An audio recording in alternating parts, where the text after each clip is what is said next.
A história dos átomos. Nesse vídeo eu irei explicar o que é um átomo, o que é molécula, irei explicar completamente quase tudo, beleza? De átomo, molécula, vírus, célula, tudo isso, como tudo se encaixa, tranquilo, mano?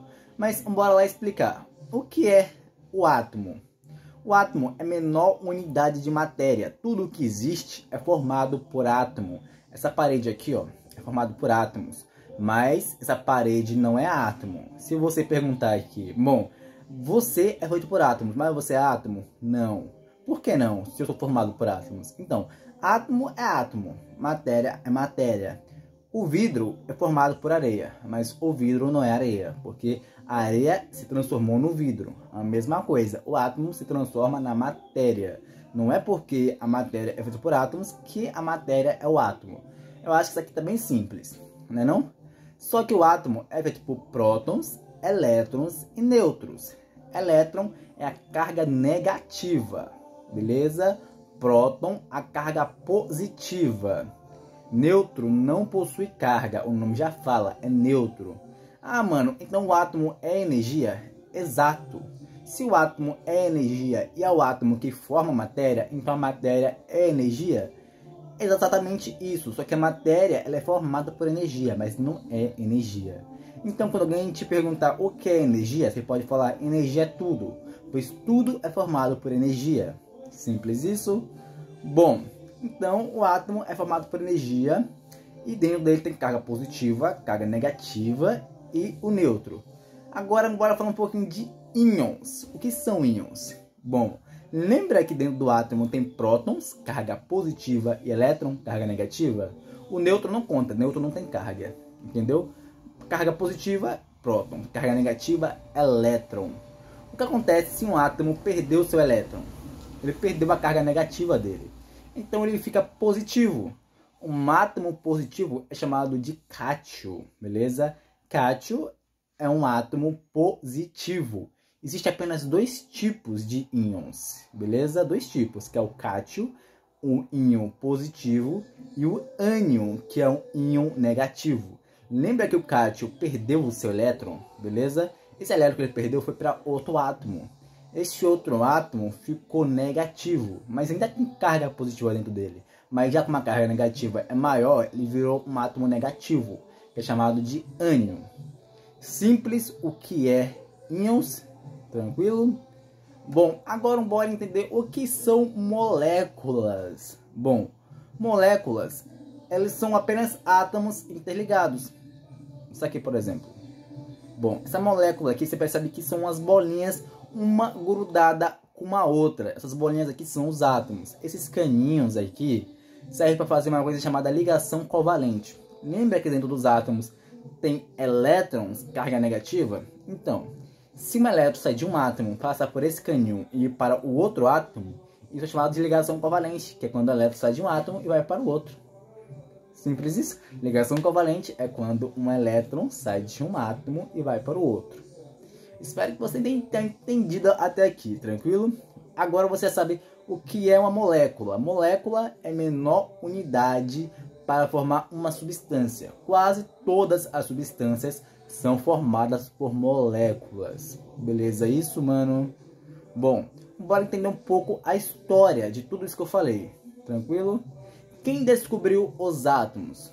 Os átomos era pensado lá no século V por um cara, mano, que era um filósofo democrático, cara, chamado Demócrito Leucipo.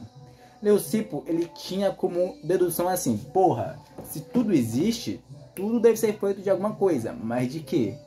Então ele nomeou como átomo. Mas como é que ele fez para chegar nesse átomo? Exemplo, ele pegou um tijolo, quebrou esse tijolo em vários pontinhos, até chegar um cisco, por exemplo. Já que ele percebeu que o cisco é a última coisa que ele consegue ver, só em teoria, entre aspas, ele falou que existe algo menor do que aquele cisco. Então, que não seria a olho nu. Então ele nomeou como átomo, que significa indivisível. Bora fazer de conta, não tem como quebrar uma coisa tão pequena que você não consegue ver, entendeu? Você não consegue ver ela sendo quebrado, mas tem como sim, mas você não consegue ver. Então para eles, aquele ali era indivisível, que é o átomo. Um átomo em latim significa não divisível. Beleza? Então foi esses caras que descobriram o átomo? Não, mano. Não tinha microscópio no século V. Então não tem como ele provar a existência do átomo. Tranquilo? Eles apenas tinham uma teoria que o átomo poderia existir. Simples isso. Até chegar um cara chamado de John Dalton, um físico britânico que também descobriu a anomalia das cores, chamado de daltonismo. O que é o daltonismo? O daltonismo é quando as pessoas não conseguem diferenciar certas cores, como vermelho, verde, laranja, entendeu? Não consegue diferenciar certas cores. E foi esse cara que descobriu essa doença, pois ele tinha essa doença. Tanto que John Dalton, daltonismo, vem de John Dalton, que é o cara que descobriu a doença. Simples? Bom, e esse cara também, John Dalton, descobriu também as moléculas, que é a menor unidade para formar uma substância. Lembra? Bom, então você consegue entender que John Dalton, ele comprovou a existência dos átomos, mas quem literalmente tinha uma ideia que o átomo poderia existir era Leucipo. John Dalton apenas confirmou a teoria que Leucipo tinha na mente, beleza? Mesmos anos depois. Beleza, até aqui você consegue entender. Fala a verdade, tá bem fácil, tranquilo? Então, mano, o que literalmente é um vírus? Eu falei do vírus, né? O vírus é literalmente o menor ser vivo de todos. De todos os seres vivos que pode existir, o vírus é o menor. O vírus pode infectar qualquer ser vivo que seja maior que ele. Se o vírus pode infectar qualquer ser vivo que seja maior que ele pode infectar então todos os seres vivos que ele quiser. Desde animais, plantas, seres humanos, qualquer tipo de bicho, até mesmo bactérias ou protozoários, o vírus pode infectar. Simples, mas o vírus não é um animal, entendeu? O vírus também não é um ser vivo. Como o vírus assim não é um ser vivo? Bom, o vírus está na divisão entre um ser vivo e um ser não vivo. Muitos cientistas falam que é um ser vivo, outros falam que não é um ser vivo. Mas como? Para ser considerado um ser vivo, o ser tem que ser formado por células. E o vírus é um ser acelular, ele é formado por moléculas. Lembra? Por ele ser formado por moléculas, ele não pode ser considerado um ser vivo. Mas a cápsula dele, mano, ou seja, a pele do vírus, dizendo, tem RNA e DNA. O que é RNA e DNA? RNA significa ribonucleico. DNA significa ácido desoxirribonucleico. Ácido desoxirribonucleico. Beleza? Por ele ter DNA na cápsula dele, ele pode ser sim considerado um ser vivo, pois ele tem DNA. Isso para muitos cientistas. Entendeu? Então ele é um ser nem vivo e nem um ser inanimado. Tá na divisão. Entendeu? É como se fosse um zumbi. Mas, cara, se o vírus não é um ser vivo, como ele se multiplica? Pois se ele se multiplica, então ele é um ser vivo. Então, né? O vírus não se multiplica. Quem multiplica o vírus é a célula. Por isso o vírus precisa da célula para sobreviver. Porque é o vírus, que é a célula que multiplica o vírus, entendeu? Porque o vírus precisa da célula. Porque se tem um vírus aqui e ele não se multiplica nem forma sexuada, nem assexuada, ele precisa de um hospedeiro que multiplique ele. Até aqui tá fácil, tá simples, eu acho. Não entendeu? Então, bora aqui falar agora da bactéria. O que é bactéria? Bactéria é unicelular. Mas quando a gente fala que um ser vivo é unicelular, significa que tem uma célula dentro dela? Não, a bactéria ela é uma célula, beleza? Bactéria é uma célula viva, é apenas uma célula viva, entendeu? Bactérias podem viver em qualquer lugar, não importa o ambiente, talvez até mesmo em outros planetas. De acordo com alguns cientistas, pode existir sim bactérias até em Marte, tranquilo? Bom, bactérias ela pertence ao reino Monera. É uma história que eu vou falar no próximo vídeo, mas eu vou dar um resumo aqui rápido. Reino Monera é o primeiro reino da biologia, pois nele está os primeiros seres vivos, que é chamado de bactérias, que são classificadas como árqueas, cianobactérias e bactérias em geral. Beleza? Bactérias em geral podem viver em qualquer canto. Elas também são procariontes, ou seja, não possuem um núcleo. Como assim não possui núcleo? O que é procarionte? O que é eucarionte? Procarionte. O ser vivo que é procarionte, ele possui um núcleo celular. Ele não possui um núcleo celular, entendeu? Ele não possui um núcleo celular. Já o eucarionte possui um núcleo celular.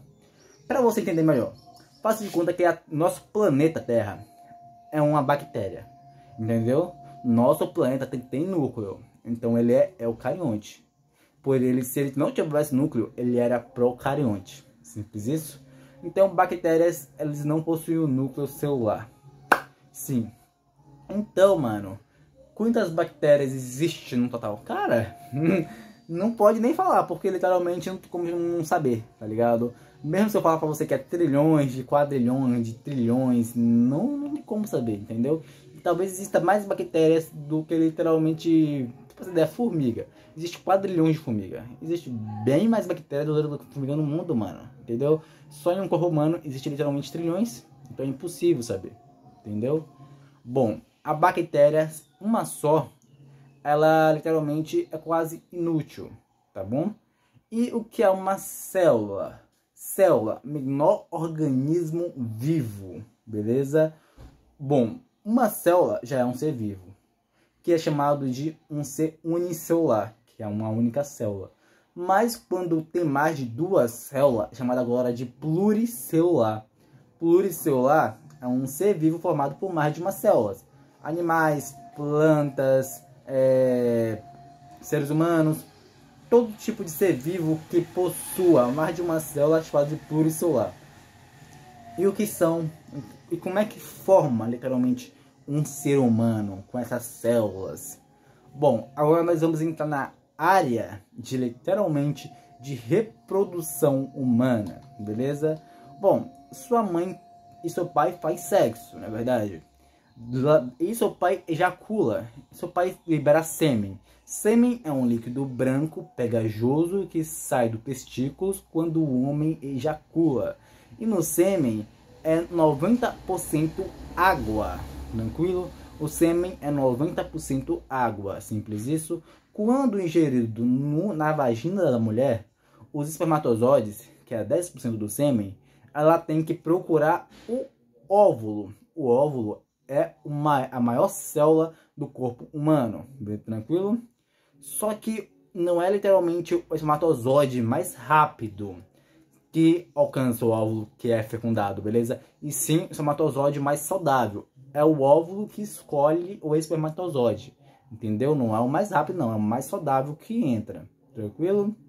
Com isso, gera a fertilização, ou seja, a gestação. O que é a gestação? Gestação é o nome do período dado ao nascimento de um ser vivo dentro de um ser feminino, que pode durar em um ser humano, por exemplo, 48 semanas ou 9 meses. O parto mais longo que eu conheço, literalmente, é de um elefante, que pode chegar a quase a 2 anos, que é 22 meses, se eu não me engano. Bom, no primeiro dia, surge uma célula chamada de zigoto. Zigoto é a primeira célula a surgir após a fecundação. Tranquilo, mano?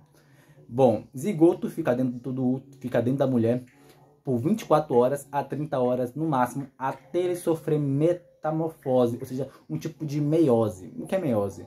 Meiose é quando o zigoto ganha mais células e cresce, entendeu? E ele vai crescendo. Depois de 30 horas, ele vira outra célula, uma célula maiorzinha chamada agora de mórula, entendeu? Mórula é uma célula maior que vai ficar por 5 dias dentro da mulher, até virar outra célula maior ainda, dessa vez chamada de blastocistos. Blastocistos é a última célula de reprodução, beleza? Depois do blastocistos, a blastocistos se implanta no útero da mulher e fica lá literalmente por 2 meses seguidos, até ele sofrer literalmente um tipo de meiose que transforma ele no feto. Bom, o feto é quando começa a surgir o coraçãozinho, começa a surgir o cérebro, as mãozinhas, as pernas, entendeu? Começa a dar forma ao bebê. Só que a pele do bebê é completamente transparente. Ele lembra mais um girino do que literalmente um ser humano. Só para deixar bem claro, entendeu? Bom, depois que chega o 5º mês, o bebê já tem parte do corpo quase formada, como o coraçãozinho, o cérebro, algumas partes dos órgãos já estão formada. Bom, até as partes genitais, como por exemplo que consegue diferenciar se é homem ou se é mulher, entendeu? Tanto que é no 5º mês que faz a ultrassom, que é um aparelho que converte som em imagem, que eu não sei como, né? Mas fazer o quê? Entendeu? Bom, no 5º mês o bebê já tá na formação incrível. E se eu não me engano, mano, no 5º mês também, o seu corpo começa a liberar um hormônio que dá força ao bebê. Eu não sei exatamente que hormônio é esse, é chamado de LCP4, uma coisa assim, esqueci o nome. Entendeu? Dá força ao bebê, mano. No 6º mês, seu bebê já começa a meio que ter sentidos, começa a chutar, no 6º mês começa a chutar, começa a ter força nas pernas, entendeu, mano? A mulher, quando tá grávida, começa a ter desejos, a fome triplica, as pernas incham, literalmente fica muito inchada, as mulheres ficam literalmente muito mal-humoradas, que é literalmente normal da mulher, até quando não tá grávida, algumas são bem mal-humoradas, entendeu? Até que chega literalmente os 9 meses. A gravidez não é uma coisa que eu gosto de citar muito, que eu vou fazer um vídeo específico de gravidez depois. Bom, chega o 9 meses, que é literalmente quando o bebê tem o parto, literalmente, beleza? O parto pode ser tanto cesárea, que é quando corta a barriga, ou pode ser um parto normal. Bom, um parto deve ser a coisa mais incrível e dolorido que deve existir. Tanto que a dor, literalmente, é medida em Dells. Só para deixar claro. O parto chega a 47 Dells. 47 Dells é o máximo que eu conheço, tá ligado? De dor. Então, a dor chega ao nível de Dells máximo, que é a mesma coisa de quebrar 20 ossos. Ou sofrer um ataque cardíaco. A mulher sente essa dor por horas, por até 8 horas, entendeu, mano? Por isso é uma dor intensa, entendeu? Bom, já expliquei pra você como é que surge a gravidez, expliquei pra você como surgiu o vírus não expliquei como surgiu não, mas expliquei por exemplo que é um vírus, o que é uma bactéria, entendeu? Espero que você tenha curtido esse vídeo, valeu, mano. Se for possível, se inscreva no canal e fique com Deus, mano. Sério, demorou demais pra estudar isso, caralho, mas eu consegui explicar bem, eu espero. Valeu e tchau. Primeiro vídeo de biologia aqui do canal.